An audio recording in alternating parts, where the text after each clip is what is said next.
If you do have this small intestine bacterial overgrowth, there's a good chance that you've got some yeast or what's called SIFO. We have small intestine bacterial overgrowth or small intestinal fungal overgrowth. And the problem with it is these mold toxins, these spores, can pass through the blood-brain barrier and they damage your astrocytes and they disrupt your normal brain function. These are all very common heavy metals. They accumulate in the brain and they affect your behavior, they affect your emotions. They can make you very irrational and they alter your gut microbiota. When you have leaky gut, you're going to have leaky brains. So we're always doing this delicate dance between fixing the brain, fixing the gut, and there's one more barrier that gets disrupted, and that's the lungs. If you're going to enhance your cognitive performance and cognitive function by removing the interferences, you've got to have an enormous amount of energy to get you where you want to go. And cord plasma, what we found is it helps restore the integrity of the blood-brain barrier.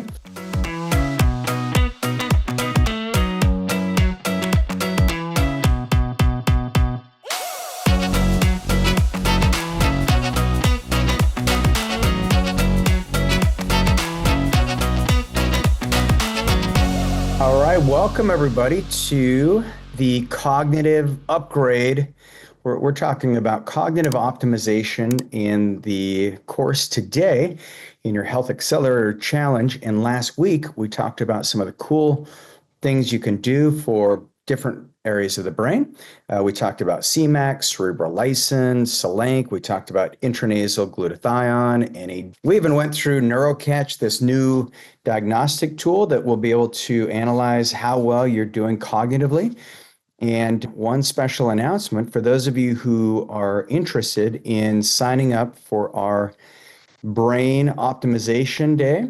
This will include diagnostic evaluations before you come out to the office, and then we'll be doing the NeuroCatch for you. And then we'll do a day of cognitive enhancement. We'll be talking about all things for the brain, from peptides to cord plasma to everything we'll cover in this course. And so we are taking applications now. It's limited amounts of space, and I'd love to have you there. And so last week I gave you the challenge to find out if there's any types of peptides that you actually love for the brain. And one of them I encourage you to try out is called NeuroNAD, and I've got mine right here. So I'll do a little bit of that. And let's see if this doesn't, it's kind of nice. It's got some of those eucalyptus terpenes in it. So nice, and a nice little boost for the brain with the NAD. But let's see if this doesn't become a little more interesting. I also gave you the challenge last week. Maybe try some brain games, figure out something new you want to learn and see if things don't come easier.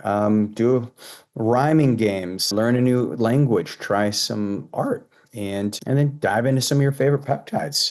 So today we're going to be jumping into some, I'll try to not make it too heady, but it's really an important topic when it comes to your brain. And if any of you have questions on anything we've covered so far, now is a great time to plug it into the chat box. Love to hear from you guys and love the interaction, by the way. We had a great retreat this week. I'm actually here in Santa Monica. We're going to be doing a little peptide party tonight here at the Sanborn, and with some strategic coach clients and the anti-retirement club. So it should be really fun. Last time I came out here, don't tell anybody, but it was so embarrassing because I got stuck in the LA traffic from the airport to this big event at the Terasaki Institute. And look up the Terasaki Institute. They're the real deal. They're doing using stem cells to regenerate organs. And when I landed, I went to get the Uber and realized, you got to take a shuttle to get the Uber. And then I was like, I'm going to rent a car. So I went to the rental car place and to try to save time. I don't know if it saved me any time, but I showed up about 30 minutes late. There's about 70 people waiting. It was terrifying. And then my slides were all upside down. But the nicest thing that happened is the scientist who runs the laboratory there and the facility, this doctor was just so grateful that I would come talk about stem cells from a clinical application because they're working in the laboratory. And so tonight I was like, we're not making that mistake. I'm going to be here nice and early. So we've been here for a couple hours and it's been really fun. And I just did my VO2 max. I like to test my VO2 max score when I'm here at sea level. It's a little less taxing than altitude, but yeah, and I scored a 55. So I was pretty happy about that. So my VO2 max, that's my goal this year when I had my last birthday, May 20th. I've just been working on improving my VO2 max. So I've gone to 49 to 55, 48, 49 to 55 on my Garmin. And then I'll go do the Pinoe again. And then I'll do it one more time, May 20th. And I'll keep you guys up to date on that. But today we're going to be talking about the brain. And so I know a lot of you love your brains, and a lot of you have done a lot of work on your brains. And the nice thing that comes from that is not only are you protecting your future health, but you probably have noticed that it's easier to function in the world when your brain's working. And so as we go through this today, what we're going to be talking about is neural inflammation. And so we're going to talk about all the complications of it. We're going to dive into SIBO, mold, heavy metals, and then talk about some of the peptides that you can use for it. We're going to go through some of the symptoms analysis so that you can understand maybe some of these interferences that are keeping you from performing your best cognitively might actually be an infection, mold infection or some type of dysbiosis or yeast overgrowth or small intestine bacterial overgrowth. And then those heavy metals always go along with it, even parasites. And so we'll talk about that. We're going to go through some of the mechanisms. We'll talk about umbilical cord plasma or plasma renewal. And then we'll talk about some diagnostic tests. So let's jump in and welcome everybody. So good to see so many friends on here. Big shout out, Sergey. Good to have you, Kevin, Gary. We got Bob. We got Amy, Sally, Dan, Linda, so many people. And so good to have you guys on here. And for those of you who hear the recording or watch this on YouTube, love you guys. Really glad you're here. So I'm gonna jump in and I'll use some visuals because it has been requested so that you guys can follow along, and then you can go back and watch these recordings for this entire course. And so this is neural inflammation. So what is the cause? What triggers neural inflammation? What does it mean? And we'll get into some of that. But neural inflammation, you want to think autoimmune disorders, traumatic brain injuries. If you've been knocked out, you want to think chronic stress, psychological factors, neurodegenerative diseases, metabolic disorders, toxins and environmental factors, which we're going to jump deep into today. Toxins, environmental factors are probably the largest segment. And then gut dysbiosis, leaky gut, you guys have heard that, aging, immune dysregulation. And then you can also see neural inflammation if you have excessive glutamate and excitotoxicity. So first of all, let's talk about SIBO and neural inflammation, because I had a client who's recently come in and he has worked on his gut forever. And it seems like if he deviates from the low FODMAP diet, and low FODMAP, it's a diet where we have you eliminate any foods that can ferment in the gut that can potentially feed this small intestine bacterial overgrowth. And what we found is when you've got this, you're going to have altered tryptophan metabolism. So tryptophan, essentially you'll get starved out of tryptophan because these critters are eating all of your tryptophan, which can interfere with your serotonin production, interferes with your thyroid, causes an increase of inflammation and oxidative stress, and it's been linked to neurodegenerative diseases like Parkinson's disease. And once you've got SIBO, one of the things that can happen is you can have this overgrowth of mycotoxins. And so for those of you who have ever lived in a moldy environment, or if you've ever experienced it, this client of mine who had SIBO, and we've worked on his gut for years, and his gut would get better, and then all of his symptoms would come back.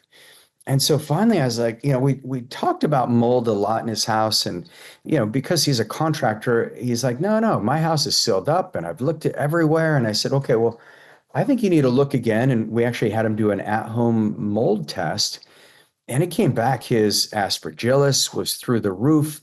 His aflatoxins were very high. He had high amounts of penicillin that showed up. And so we realized that, man, there's more to be uncovered. And so he went into his crawl space, which he hadn't been in over a decade.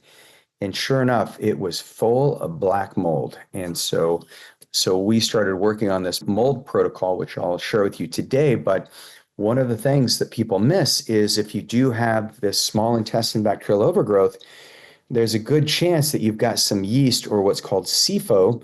We have small intestine bacterial overgrowth or small intestinal fungal overgrowth. So that's SIFO, not to be confused with Sifu from what's that show called? Panda? Kung Fu Panda. Yeah, we got Cade here. He's spying on me in the background, and he's secretly like, you better not say anything inappropriate today. So here's Cade. He's getting ready for our big party, peptide party. But if you think of mold in your house, a lot of times we downplay it. We don't think it's a big deal. But watch the difference in how you feel when you leave that environment. You go somewhere else where there's no mold. And if you notice, wow, my brain works so much better and I feel better, my joints don't hurt. Well, and my gut is so much better, because a lot of times we go through these crazy elimination diets, but really it's these mycotoxins in the brain. And so this neural inflammation that is a result of these mycotoxins, because when they start to populate, when they die off, they leave this neurotoxin and it can completely destroy the brain. I mean, you can see it in functional MRIs where the brain just has all these cavitations in it. You'll see it in patients like with MS, with Parkinson's disease, even Alzheimer's. We're now tracing it back to these mycotoxins. And the problem with it is these mold toxins, these spores can pass through the blood-brain barrier and they damage your astrocytes and they disrupt your normal brain function. And as they populate, they tend to harbor with heavy metals, arsenic, cadmium, lead. These are all very common heavy metals. They accumulate in the brain and they affect your behavior, they affect your emotions, they can make you very irrational, and they alter your gut microbiota. And so when that happens, you're not getting the neurotransmitter secretion, and that impairs cognitive function, because this whole series is all about upgrading your cognitive function. But in order to do that, step one is remove interferences. What are the things that are getting in the way of your brain performing the best that it can? And if you're just dense, we can't help. All right, I'm joking. None of you are dense, but if you do have like mycotoxins, if you have infections in your gut, those need to be fixed. Because what happens is as you fix those, you start reducing the oxidative load, and then you start improving that mitochondrial function in the nervous system. So some of the peptides, we'll go through these briefly, and do not use these peptides without supervision. Make sure if you're a client of ours that we have cleared you for these if you do have mold, because if you use them at the wrong time, you can exacerbate the problem. So one of the best peptides, once you've cleared Marcons, you want to make sure you've got no active infection, no active Marcons, especially in the sinuses, before you use vasoactive intestinal peptide. But the studies show that this peptide is actually really phenomenal in reducing brain atrophy. In Alzheimer's disease models, they've also found that it inhibits the pro-inflammatory cytokine release. So we'll use the VIP, we'll use that with cord plasma. And I've actually had patients, one of my patients from Texas, he was allergic to everything. And I'm like, yeah, you've got mold. And so we did his mold antibodies, and everything came through just off the charts. And the first night we looked at his gut, looked at his Marcons, everything was clear. First night he used this, he said, I haven't slept that good in 10 years. And his wife said he wasn't snoring. And he used to have to, put his head in a freezer just so he could get his sinuses clear. And then he just kept sleeping great. But this peptide also protects against oxidative stress and apoptosis in Parkinson's disease. And then the other one's called LL37. And LL37 is easy to remember because it's kind of like LL Cool J for those of you who are into rap. And LL Cool J, man, that dude is ripped. If any of you know him personally, tell him to come say hi. I want to get him on some LL37 if he needs it. But LL37 is a cathelicidin, so it breaks through the biofilms. And what the literature shows is that it actually is very selective in targeting the infections that your body doesn't want. And so anytime you've had stem cell procedures, like if you've come in and we've done the umbilical cord stem cells, in that little vial, you've got antimicrobial peptides, and one of the only antimicrobial peptides that your body naturally makes, that's only found in humans, is LL37. And this complex, it shows it affects neuroinflammation, it calms it down. It also can attract immune cells in your brain so you can selectively target that pathogen. So it breaks through the biofilm and dysregulates and disrupts that layer that the bacteria have. And we use this a lot in Lyme disease as well. And then you have the macrophages that can come in and handle business. So recent research has shown that it can be potentially beneficial in Alzheimer's disease. But there is, if you use this in the wrong way, or if you overexpress LL37, they find that it may actually promote microglial hyperactivation through the CLIC1 activation pathways. And so once again, use these in the right dosing, don't overexpress it, or it can lead to the other side of things. And a lot of people just have written off LL37. They're like, oh, it causes Alzheimer's because there's one study that shows it, but it's the volume of LL37. And actually LL37 will be more present in Alzheimer's disease because it's there naturally to try to break down some of those plaques. And as I get more information, I'll certainly keep you up to speed on that. So what are some of these symptoms that you're going to have if you've been exposed to mycotoxins? Well, you may have a cough. It's just like this unremitting cough, and you don't necessarily feel sick, but you just never feel your best. You feel like you're about 90%, unless that you're in an active infection, and then you'll feel a lot worse than that. But you can have wheezing, shortness of breath, joint pain, muscle aches. You can get skin rashes. You'll notice abdominal pain, nausea in more extreme cases. Insomnia is a big deal for this. That's where I recommend all of you get like a nice, beautiful air filter.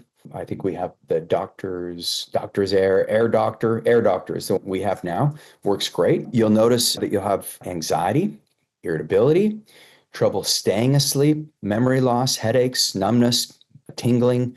You'll even notice you just forget names of people who are really important to you, and it's really frustrating. So when you think about how this whole mechanism works, so we just gave you the context. So mycotoxins, not good. They damage the nerves. It's almost like having a poison that's just like slowly leaking into your body. And then you've got this parasite, which is a fungus or a mycotoxin or a mold. And what that's doing is it's just feeding off of your body's energy system. And so then your cells go into what's called a cell danger response. And that means your mitochondria start producing energy outside of the cell. And that's one of the reasons why cognitively just feels so flat. But one of the reasons why this neural inflammation is so damaging is because it activates the microglia and the astrocytes. So if you think of the glial cells, these microglial cells, and there's approximately 9 glial cells for every single neuron in your brain. And the neurons in the brain, I have not personally counted this, so I'm going to take their word for it, but the neurons in your brain, you have about the same amount of neurons in our brain as there are stars in the sky. So billions, maybe trillions of neurons. Don't remember the exact number. You can use Perplexity and maybe you can find the data on that. But I did find that interesting. I don't know if it was just for us to feel connected to the sky, but I would definitely recommend looking at the stars regardless of whether it's factual or not. But I digress. The microglia, they're kind of like the street sweepers. They keep the signaling properties appropriate in the brain so that you can think properly. You think of, the times where you need energy and you need that cell signaling so you can remember something and be sharp on your feet and be engaged in conversations. Well, it's important that the microglia are there to keep the interferences removed so that you have that proper neurotransmitter secretion. The astrocytes are supportive functions of the neurons, and they become reactive when there's mycotoxins. So they're saying, hey, this is not right. And they amplify the inflammatory response. The other thing that happens with neuroinflammation is you'll see the cytokine and chemokine release. And what happens is these are pro-inflammatory, and so they lead to neurodegeneration. So anytime you've got degeneration in the body, you'll find that you get these immune cells that get attracted to the brain or to the parts where there's the infection. And your immune system's like, where is the infection? We need to eradicate it. And it's almost like having police come through your house and just like breaking down your door all the time and turning up your, pulling out your bed and pulling out all the drawers and disrupting your sleep and your privacy. And that's what your immune system starts doing in the brain, which is where you've got to be careful when you're detoxing from mycotoxins. You don't push it too fast. And that's where you'll notice in your protocol as we take you through the 6 different phases, you'll notice that we always have some kind of binder and detoxification because we expect you, as you get stronger, once your mitochondria start vibrating at a higher level, you'll be detoxing just a little bit. And so we put in these nice, gentle detoxification processes like N-acetylcysteine in some cases, and then methylated B vitamins in most cases. We also use a lot of these short and medium chain binders. And then there's some great herbal agents that help just remove these mycotoxins without disrupting you. So you don't even know it. We're probably doing some mold detoxification on you right now. So you're welcome. But if you push it too hard, it can cause problems because these chemokines they become that much more reactive and they call in more of the white blood cells. So it's a very delicate balance. When you have neural inflammation, you have a dysfunctioning blood-brain barrier. And that allows harmful things to enter into the brain, causing more neural inflammation.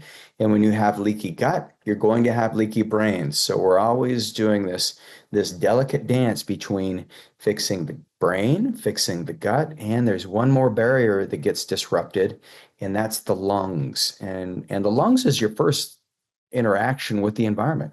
Breathe in right now. All right, you're reacting to the environment. You're engaged with it, and breathe out. And it's pretty interesting. That neural NAD is kind of nice because I breathe in nice and clean.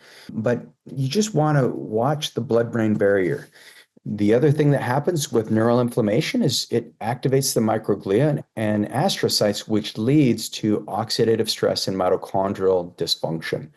And so this causes an overproduction of reactive oxygen species, which leads to further damage, and that mitochondrial deficiency just leads to further energy defects. So think of mitochondrial dysfunction as when you're not producing energy inside of the cell. It's like having a gas leak. And so you're trying to get fuel into your carburetor and this is before fuel injectors or maybe into your fuel injector, but you've got this slow leak. And so you just can't get the transmission, or when there's a governor on the gas pedal and you just can't get that execution that you want. And so this is what's going on. And then finally, like I mentioned before, this excitotoxicity is when you have excess glutamate release, which overstimulates the neurons, and that leads to cell death and further inflammatory responses. And don't worry if you've noticed, like, man, I just feel like my IQ, my brain is just not where it was in the past.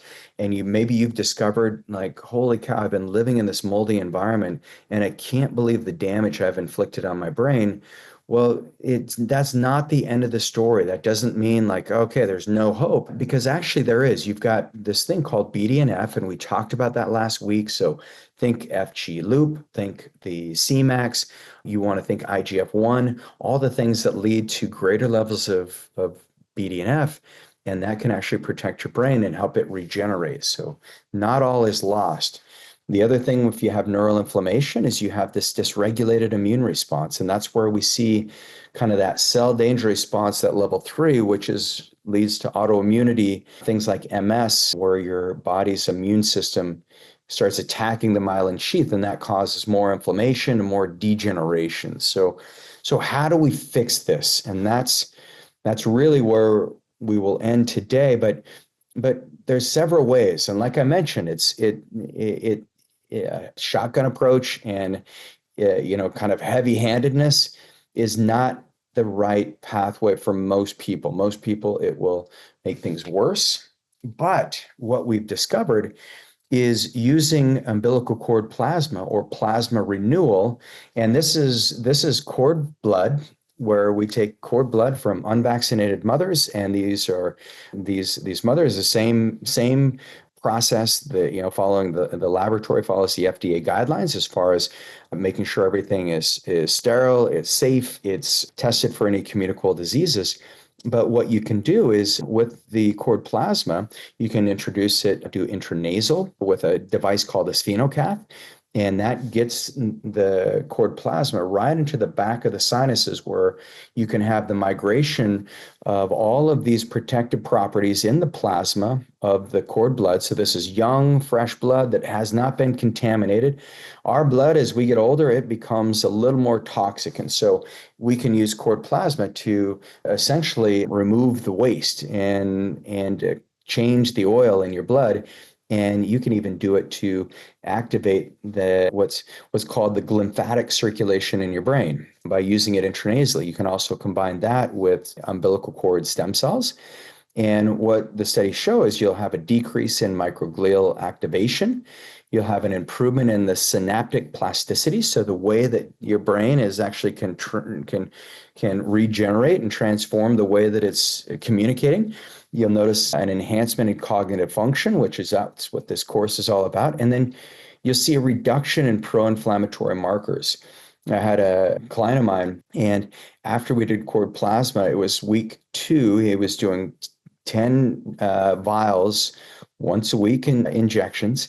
And what happened is he noticed that on week 3, after he did this third injection, he's like, I went to sleep. I slept deep. I slept great. His sleep score was in the 90s. And previous to working on some of these mycotoxins in his brain and working on cognitive performance, what he realized is that he's like, I can now do math in my head. He's like, man, I was an engineer. I was a math major in school, and that all went away. But now he's back on his game, and it didn't take long. But this is a great way, because if you look in the cord plasma, it's got a rich composition of growth factors, cytokines, extracellular vesicles. You even get some exosomes in there, and it's a phenomenal treatment. Only found here, as far as I know. There's not other places using it, but I think this will be a big treatment in the future. The other thing that you'll see is with the cord plasma, it's got anti-inflammatory cytokines. I mean, this is what's protecting the baby in the womb, and that baby, there's in the blood, lots of stem cells, and in the plasma, lots of these anti-inflammatory cytokines, so that there can be pro-growth. And then you'll see that this immune response decreases the pro-inflammatory molecules. So it turns off the signaling that's, calling in those chemokines, and those chemokines finally settle down. So they stop calling all the police officers in to damage your house again. So cord plasma is one of the very first places you want to start when you're thinking of removing these mycotoxins, using some binders, using cord plasma. You just want to put some regenerative properties into your brain, because if you're going to enhance your cognitive performance and cognitive function by removing the interferences, you've got to have an enormous amount of energy to get you where you want to go. And cord plasma, what we found is it helps restore the integrity of the blood-brain barrier. So once again, you get fewer of these spores and mycotoxins, basically crossing through the blood-brain barrier from the gut. And by the way, you can also get it from the teeth. So make sure you see your dentist. Get rid of any infection, and that's where you can really start protecting your brain. The other thing with this umbilical cord plasma is it contains different growth factors like BDNF. So it's like getting a massive dose of brain-derived neurotropic factors.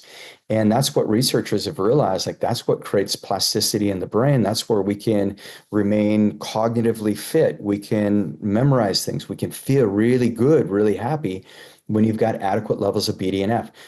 And by the way, one of the ways that you can get rid of a lot of these toxins, because you're going to be doing some heavy metal cleansing as well, but you want to get in the sauna. You want to be doing sauna exposure for about 20 minutes, roughly around 160, 170 degrees. And you want to be in there for about 20 minutes, 4 to 5 times a week, depending on how well you tolerate it. Make sure you stay nice and hydrated. But the other thing you'll find in the cord plasma is these nerve growth factors and then vascular endothelial growth factors. So these all support neuron survival, they repair damaged brain tissue, and they promote the growth of new neurons. And once again, this cord plasma is usually just being discarded, but it's some of the most magical substances on the planet. It's the same thing that allowed us to form in our mother's womb. And now we're seeing there's just so many great things, so many features to it. The other thing that we find is this cord plasma. These factors are involved in mitochondrial function. They increase brain energy metabolism. They reduce oxidative stress.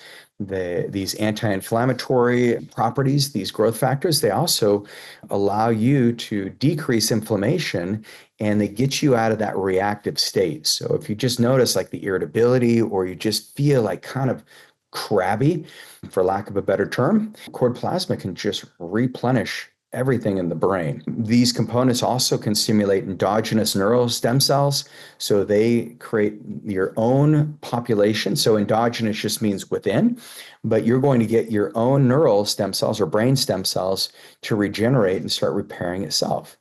And stem cells are phenomenal because with stem cells, it's one of the things that we've looked at in age reversal is how can we just keep the stem cell populations as healthy as possible? And cord plasma seems to be the gateway, at least the starting point to get you there. And then you want to work on more selective pathways as you're going through this removal process. Some of the studies have found that cord plasma may be able to enhance memory, learning, overall cognitive function, and, causes us, we need studies on this, by the way, we don't have them yet, but just looking at the mechanism of action, it can help with Parkinson's disease, Alzheimer's, any neurodegenerative disease, and especially traumatic brain injuries. So these are pretty interesting. So traumatic brain injury, just, kind of ask yourself, and for those of you who are like, man, I just want to spend a day working on my brain. And this is going to be an intensive day. It's going to be, once again, we're taking names, so you can email me directly, Regan at AccuEastWest.com, or email Cade, CADE at AccuEastWest.com, and just let us know that you want to apply to be in our cognitive performance. You want to do the brain upgrade day, and we're going to launch that in about 30 days is where we'll launch the dates, and we'll have you out to Utah, and it's going to be really exciting. But one of the things we're going to ask you is, have you had any traumatic brain injuries? 56% of them come from sudden falls. 6% are from violent assaults. Hopefully that hasn't happened to you. 7% from sports injuries. 17% from vehicle crashes, and blunt force trauma, 10%. So take a look at that. So here's some of the studies. If you look at the research on human and umbilical cord plasma, cord blood, there's so many great things on it and so many great things that you can do. And so my challenge for you today is to just do a quick assessment. Look for mold in your house. Find out if there's anything that could potentially be interfering with your body's ability to heal and your brain's ability to have the cognitive function that you want. So I'm going to open it up to questions now. And yes, Allison, good to have you on here. Crawl spaces are notorious for mold, yes, they are.